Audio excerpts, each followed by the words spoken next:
Hello, Namaste. I am Kirti Thanvi from MSc 4th semester Group B and I am going to represent my seminar topic which is circular dichroism spectroscopy. So, let's start. What is it? Circular dichroism is an absorption spectroscopy method which is based on differential absorption of right and left circularly polarized light. Optically active chiral molecules, that is, those molecules which have asymmetric centers, will preferentially absorb left or right circularly polarized light. This difference in absorption can be measured and quantified as we will later see in this video. Now, let's see what is polarization of light. Electromagnetic radiation consists of oscillating electric and magnetic fields which are perpendicular to each other and to the direction of propagation. Different light sources emit light waves which oscillates in different ways. Like for example, if an light wave vibrates in all possible directions, then it is called unpolarized light. But if it passes through a polarizer, then electric field vector of unpolarized light cannot be vibrated in all possible directions but only in single plane or direction. Then this is called linearly polarized light or plane polarized light. If electric field vector of unpolarized light changes direction in circularly motion or rotatory motion, then this is called circularly polarized light.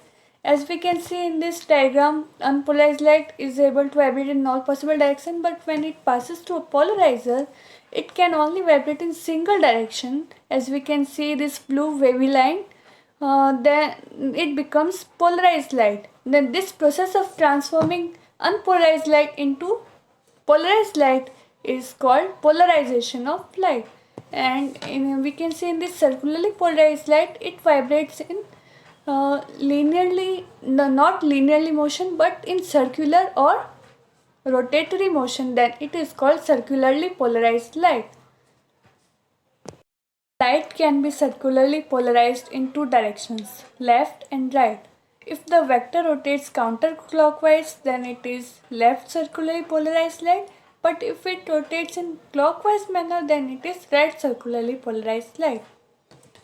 Now let's see interaction with matter. An optically active chiral compound will absorb two directions of circularly polarized light in different amounts. Let's see. It will preferentially absorb, for example, right circularly polarized light, then left circularly polarized light. This is RCP and this is LCP.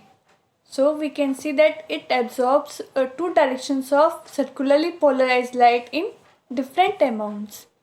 Okay.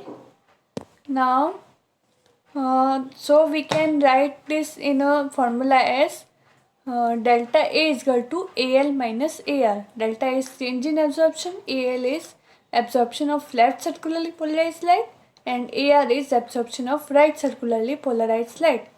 This can be extended to the Beer-Lambert law, as the molar absorptivity of left and right circular polarized light will be different.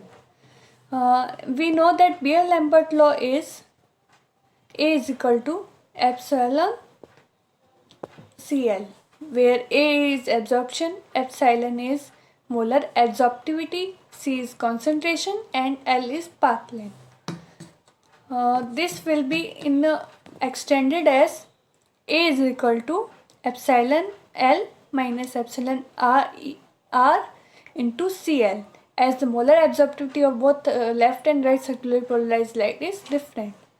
This difference in molar absorptivity is known as molar circular dichroism, which can be written as delta epsilon is equal to epsilon L minus epsilon R. The CD spectrum is reported in degrees of ellipticity theta, which it is measure of ellipticity of polarization of light, which can be represented as the formula given here. Tan theta is equal to EL minus ER. E is the magnitude of electric field vector. As we can see in this figure, the purple circle indicates superposition of left and right circularly polarized light, and this blue circle indicates right circularly polarized light, while red indicates left circularly polarized light. And the angle we can see angle theta made here is the angle between the magnitude of electric field vector at its maximum and its minimum. Now let's see instrumentation of circular dichroism spectroscopy. Most commercial CD instruments are based on the modulation techniques introduced by Crozin and Legrand. The light source emits linearly polarized light which passes through a monochromator. Then this single wavelength light is allowed to pass through a modulating device, usually photoelastic modulator. This photoelastic modulator device transforms linearly polarized light into circularly polarized light, and the incident light is in the sample switches between LCP and RCP light. As the incident light switches direction of polarization, absorption changes, and the difference in molar absorptivity can be calculated. Now let's see the applications of circular dichroism. Different types of circular dichroism spectroscopy has wide range of applications in the field of biochemistry. Like for example, UV circular dichroism is used to determine aspects of protein secondary structure. Vibrational circular dichroism and IR circular dichroism is used to study the structure of small organic molecules, proteins and DNA. UV visible circular dichroism spectroscopy investigates the charge transfer transitions in metal protein complexes. Thank you. I hope you liked the video.